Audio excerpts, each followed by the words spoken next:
So I think I'll start here so that you guys can also then just add your part. I'm from EcoFact, as you see on the slide. Also, EcoFact is a company based in Zurich. Is it toned back or not? So maybe I can just quickly say what EcoFact does. We have two pillars in our business model. The first pillar is around due diligence. So it's about helping institutional investors, banks, and insurance companies to meet their due diligence requirements or expectations by the OECD, the UN Guiding Principles on Business and Human Rights, the OECD expectations around responsible business conduct. So we help them with due diligence processes, tools, but also individual risk assessments, portfolio. And the second pillar of our business model is ESG data. There, the most important piece is around regulatory change. So we actually monitor such developments like the ones that were just discussed now in the EU, but also across China, US, UK. It's actually really a global trend, and it imposes a lot of challenges, particularly through the complexity on banks and insurance companies. Well, morning everybody. I'm Simon Howard from the UK Sustainable Investment and Finance Association. We have about 240 members, crossing fund management, banks, data providers, pension funds, and individual financial advisors. Our aim, all our members work with us to build a more sustainable financial system, so a lot of emphasis on climate, environment, social rights, and so forth. We want to build a system where people can invest their monies, be they individuals or institutions, in accord with their values. We do that by policy work and campaigning work and market growth initiatives. My name is Bruno Royce. I run the London office of Carbon Delta. Carbon Delta is a data and analytics firm that focuses on climate data, specifically how climate impacts listed companies. So both their equity, well, all of their securities, their equities, and their bonds. We are a company based in Zurich, but we have a small presence here in the UK, which essentially I am the presence here in the UK. I prepared a slide which is a little bit of shameless advertising. You may be familiar with the UNEP-FI pilot on TCFD guidance implementation. So there was one for banks and one for investors. We were awarded the mandate for investors. I worked on this for the last year with about 20 investors whose names you can see here. There's also a report that's just been published, which is available at this link here. It's called Changing Course. It's written by the UNEP-FI group and Vivid Economics as well as us. The outcome of that project has been to develop a tool, an online tool that is going to be accessible to investors who are subscribers of our data, as well as on a trial basis. This will be launched in about 2 months. My colleagues are in the room today, Andrew Black and Anya Lutzovaid. Anya Lutzovaid was instrumental in developing that tool. So if anybody is interested, please come and see Anya. She's the person taking photos on her phone right now. Thanks. Thank you, everyone. So maybe let's start this discussion on regulation with you, Bruno. We heard Dr. Stefan Hutt going through the very attributes that makes investments need to be focused on those various pillars. And there is, from a regulatory perspective, an easy approach when it's down to governance. I think that it's easy to find consensuses, and when it's sustainability as well. I think that it's probably the easy of the two pillars to regulate. What about environment? What about climate? When it's down to regulations, what do you think? How do you think that pillar evolving going forward? Right. Well, I think regulation in that pillar is coming. It's in the development. We've seen it developing. I think everybody knows it's really it's coming, as the slide is saying here. So it's quite interesting because, as you say, climate change is a very interesting topic. It's also a very difficult topic. So if you just look at the way to account for greenhouse gas emissions, which of course are the root cause of climate change. You have many different ways that you can account for your emissions, right? The GHG protocol allows you a fair amount of discretion in how you account for things. So, and none of them is necessarily right or wrong. It's a question of choice. It's a bit like accounting principles. You have different ways. So it's that's one thing. But that being said, I think there are common elements that are definitely emerging. So if you start with Article 173 of the French Energy Transition Law, which required large financial institutions to disclose their climate strategy, which in some ways was a precursor to TCFD. TCFD is clearly coming and impacting all sorts of regulations at the EU level, arguably at the UK level, although maybe Simon you may disagree, I don't know. The way that the EU is also now implementing benchmarks, all of these expert groups that have been there. I think we're at a stage now where we are refining regulations. The step that I think is going to have to come, which perhaps is not yet there, is of course harmonization, because climate is the ultimate global problem, right? CO2 is what we call a well-mixed gas, which means that it doesn't matter where you emit, and so these issues of carbon leakage, which some of you might have heard about, this idea that you regulate a company here and then they move and emit the same emissions in somewhere that's not regulated, is something that is going to have to be dealt with, and I think that takes time. And perhaps this is because of my background in credit structuring and working in banks and growing up with the evolution of the Basel regulations, I find it difficult not to compare TCFD and Basel. Basel was at the beginning a set of recommendations. It was eventually ratified into laws by different countries. Today it's taken up by more than 100 countries. And there are differences, like the US, for example, is notoriously different in the details from the EU. But by and large, it's a very similar, the principles are there. And so will we see the same thing with TCFD? I don't know, but that's certainly a direction that I think it could take. I think that would be necessary in time. Yeah. Thank you. So, it's this idea that obviously regulation is not standardized. It's probably something that is taking quite of your time and your thoughts, right, Simon?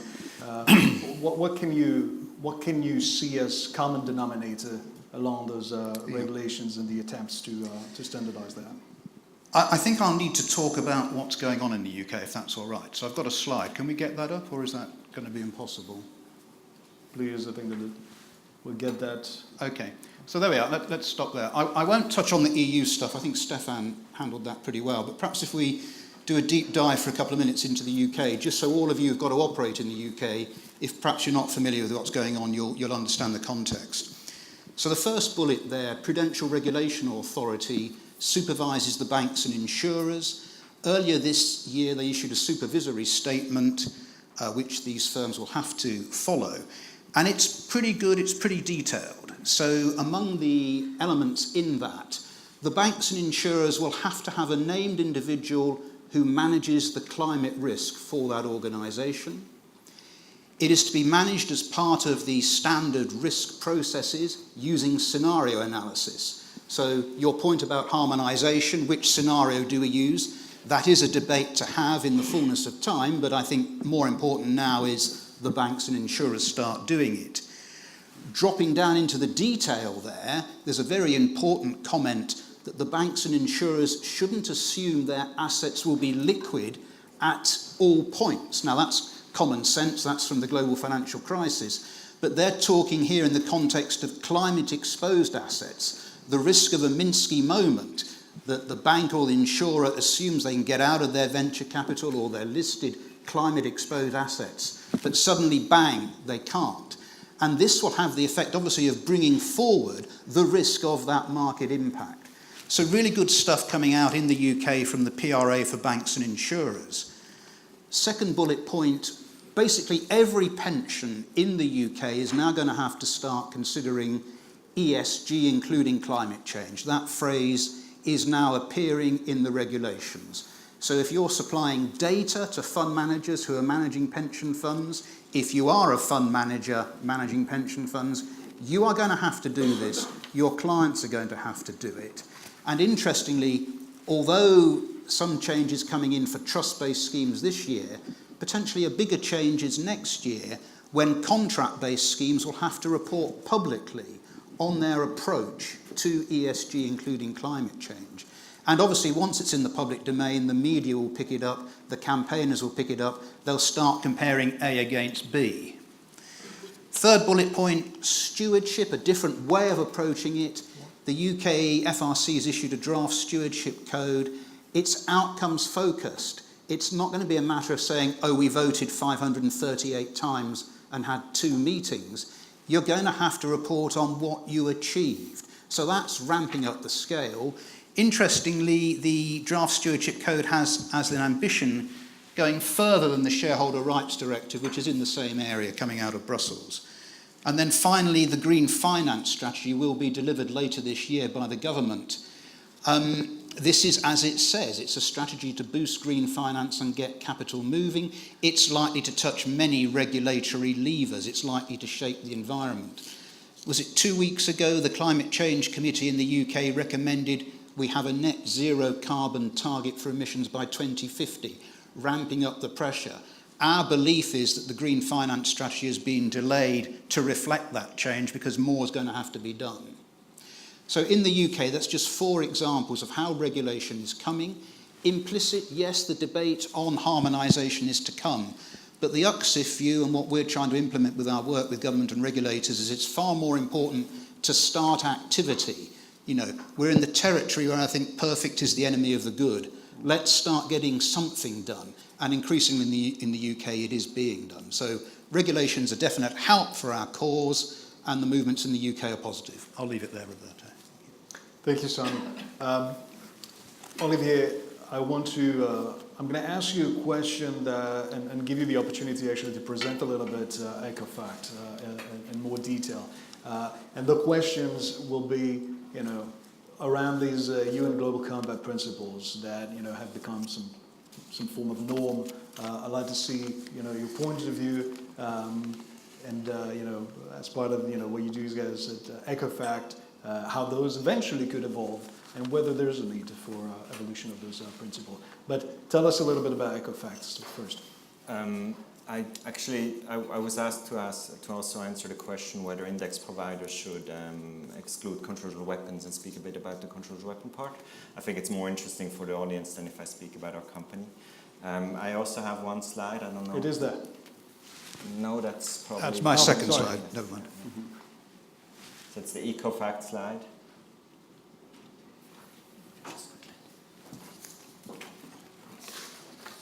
Yes, that's it. Perfect, thank you. No, so actually this is the question that I was asked to answer here on the panel also. I'll quickly speak about it. To spoil it already, I will not answer the question because I think it's a question which in the end of the day the index providers need to answer. It's not me who can answer it, but I want to put the question a bit into perspective and also give a bit of background information why I think it's a very important question. So it's all about the controlled weapons. You also answered the question actually before. You said it should be included in indices, and I think there's many reasons why investors should actually think about why they should exclude controlled weapons. And I think it's really about exclusions. It's not about an engagement strategy. It's not something you can talk with the companies and convince them to change their practices. It's not a conduct problem. It is really a product problem, a product which is often secretively produced for a government where you don't have a lot of data, etc., and you can't change that. So it's an exclusion problem. So why should you do it? First, I think from a corporate governance perspective, if you are an investor, you own the company, you're an owner of the company, or you're a lender to the company, this is something you might not want to do. Secondly, of course, if you're invested in something, you always participate in the revenues of the company and the profits they make by selling these products, and these are products which are internationally banned. Not in all countries, but internationally they are banned. Second, or third actually already, I think it's not a question of values, it's a question of international treaties. So these weapons are banned for good reasons. They violate international humanitarian law because they cause disproportionate harm. So there's reasons for that, why they should be excluded. And fourth, in more and more countries, you actually see national regulation which forbids the investment in those products. Often it's a kind of a direct investment which is forbidden. You're still allowed to buy them in the stocks, but also this is evolving, and you see new, stricter law coming, for example, in Italy, which is rather restrictive. However, it's very challenging. I think, like Stefan said before, you have the problem with not MSCI, but with ESG providers, which have very different data.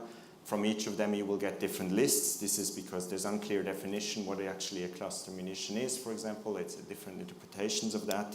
There's diverging views of what is a component, what is a key component. Is the tire you may use for a truck on which you have the rocket launcher, which then shoots the cluster munition into the enemy's territory? Is that tire already a key component or not? This is something where there's often little agreement. And then you have cultural problems. Maybe you have a big office in the US, and the US, for example, has not ratified the treaty on cluster munitions. And if you tell your colleagues there, we will exclude this and this company, they're going to might answer, like I've heard from a bank, are you guys crazy? Are you going to take away the weapons from our boys in Afghanistan? And so there's really, really challenging issues. And of course, that's why investors want to avoid it, and they want to give this basket to the index providers. So what actually happened now in February is that 150 investors have asked index providers to exclude companies which produce banned weapons from their mainstream indices. So it's not about creating separate ESG indexes. It's really about excluding them from the main indices. And there's good reasons why they want that, because they basically say it's much easier for us. The burden is not on us, the burden is on you. We save costs, we don't have extra tracking error. It's very easy then to integrate in passive investment strategies because they often cover your STOXX 600, FTSE All World, etc. If it's automatically excluded, they don't have to worry about it anymore. And these 150 investors in the beginning were mainly Swiss organizations, but by now there's important players from the UK, from the US. It's really, really the big asset managers, and 9 trillion is not a small sum, of course. And they have this demand standing out there waiting for a response, and I think this is an answer that eventually will have to come from the index providers. Now, what has also been mentioned before is that there's a work on the EU around other benchmarks to include carbon and climate risk, etc.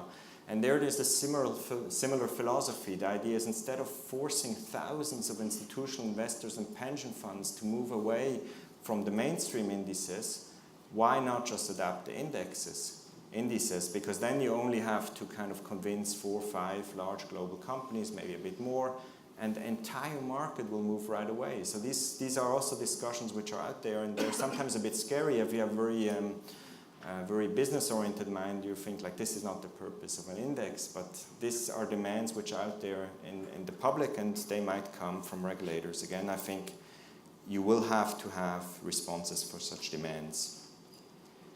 And then my final point is actually one not for indices providers or index providers, it's for institutional investors.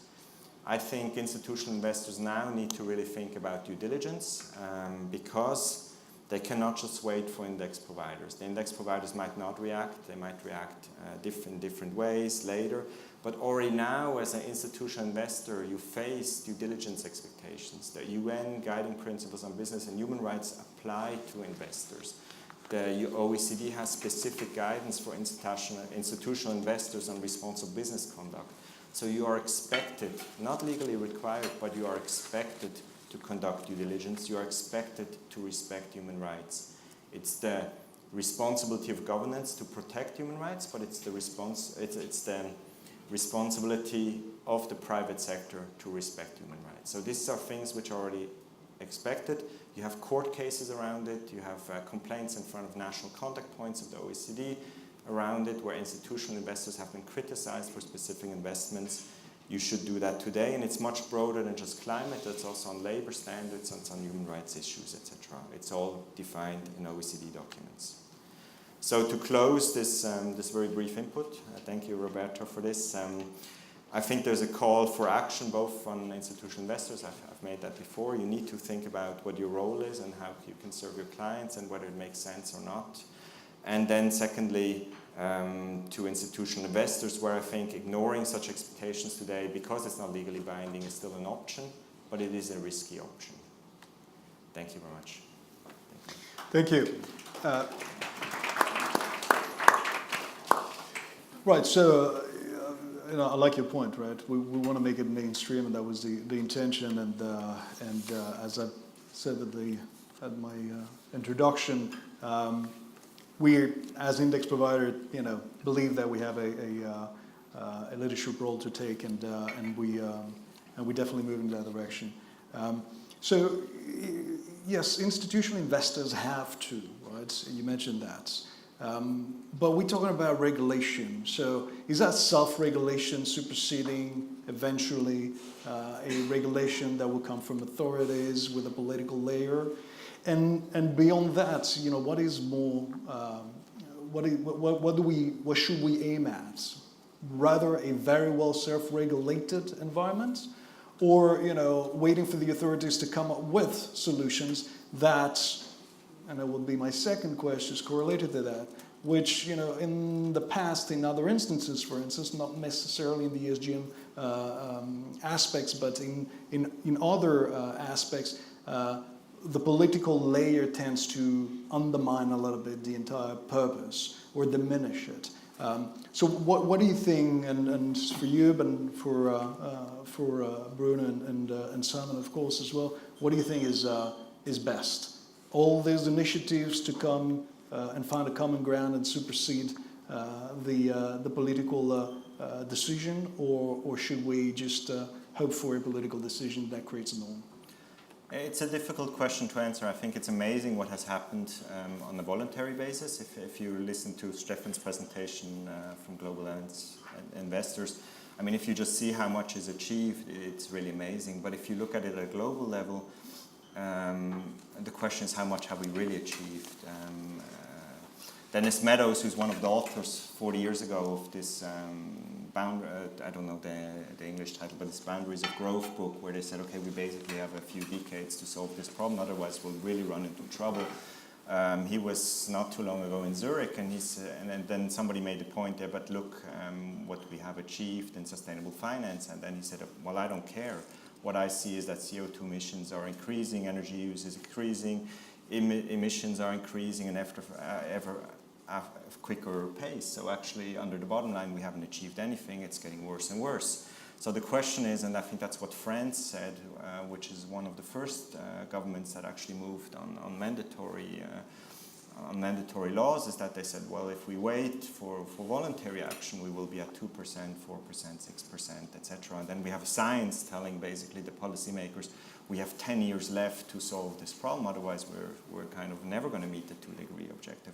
So we have to switch to regulation. And I think that's what we see happening now.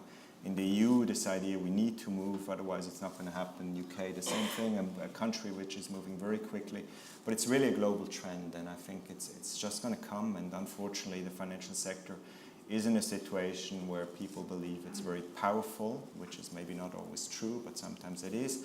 Because in the end of the day, every car, every house, every company is insured and has finance and gets investment advice. And that's why there's a belief that regulating the financial sector will actually work. I have question marks. I think as long as they don't regulate the real economy, there's no real transition risk, and it's very difficult to regulate the financial sector. But governments see that differently. Simon? Yes, I think when we write the history of how we beat climate change, and beat it we will see, different layers at different times. The voluntary layer, and the UCSIF members are leaders in this, the work they've done over decades now has set the scene for what's happening. But I think we're at the stage now where we need the regulatory, political clout, legislative clout, just to force it out on the laggards. I mean, the leaders in the UK, Europe are doing very well, but the laggards, we've got to lift them up to a higher level. The important bit is we cannot trust the politicians and the regulators who do not know this topic just to make up the laws and regulations. They have to speak to the industry. And there have been fairly publicly expressed concerns, for instance, about the EU's approach to the taxonomy. The idea that there be definite black and white definitions of what's good and what's bad. I know IFAMA, the European Fund Management Network, has expressed concerns about that, and I know quite a few of my members have too. So what we need is good regulation, and that can be delivered as long as the regulators and the governments talk to the experts.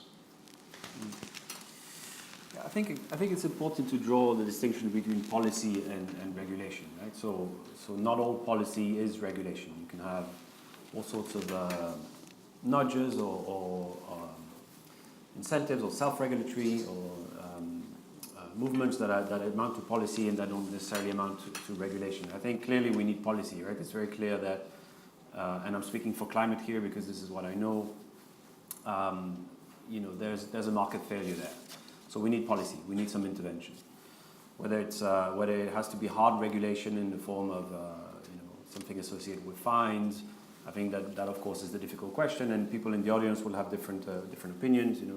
Some of you might be of a more, and that might include myself, more of the view that regulation is not always wanted, and you want a smaller state, and other people might have a different view.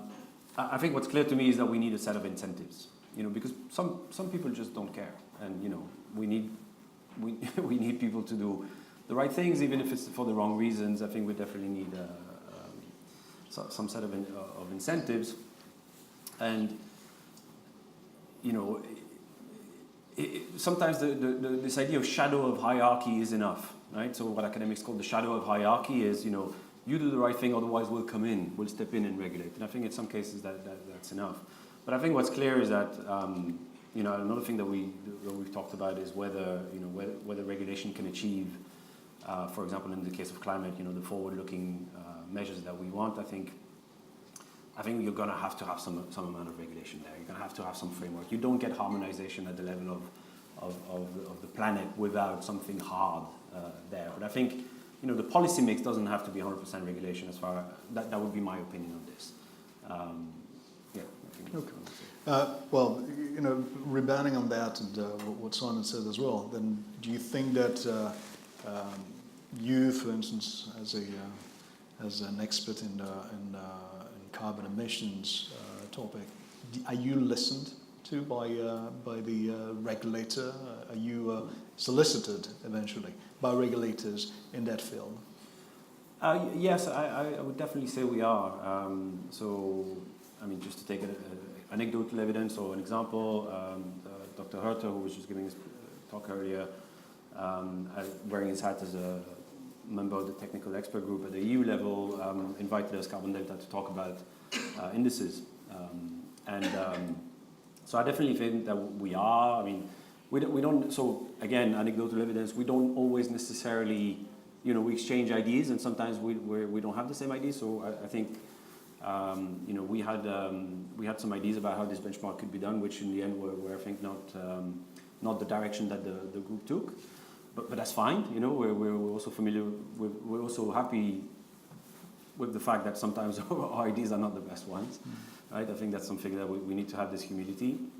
And I think it's definitely been a very... if you look at the expert groups at the EU level, they're always groups represented by experts from civil society, private sector, public sector, academia. And I think it's been a remarkably collaborative process, actually. It's a bit odd for me to say that because, in the past, again, in the banking sector, that's not always been my experience. But here, I think it's been quite a remarkable process. Of course, nothing's perfect, but I think it's there's a lot to say about it. I think it's good. Right. Thank you. Let me see. What we are exceeding time, so in the interest of the audience and everybody, maybe we'll take questions. If there are some questions, I'm going to look at the app. So maybe now it's time for you guys to pose those questions. For anybody from the audience, there's a question over there.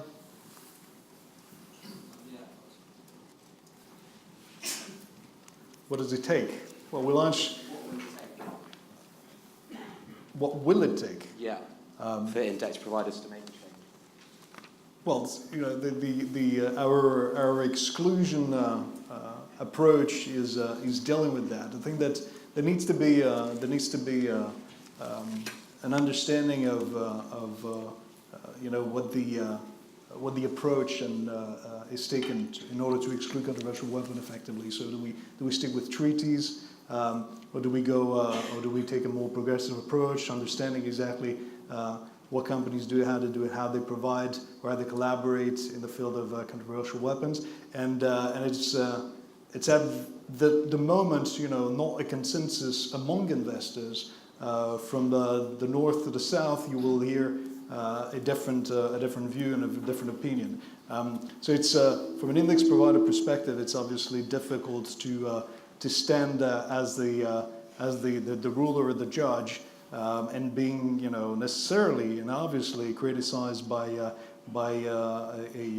50% of the investors for a decision that 50% of the other investors will welcome.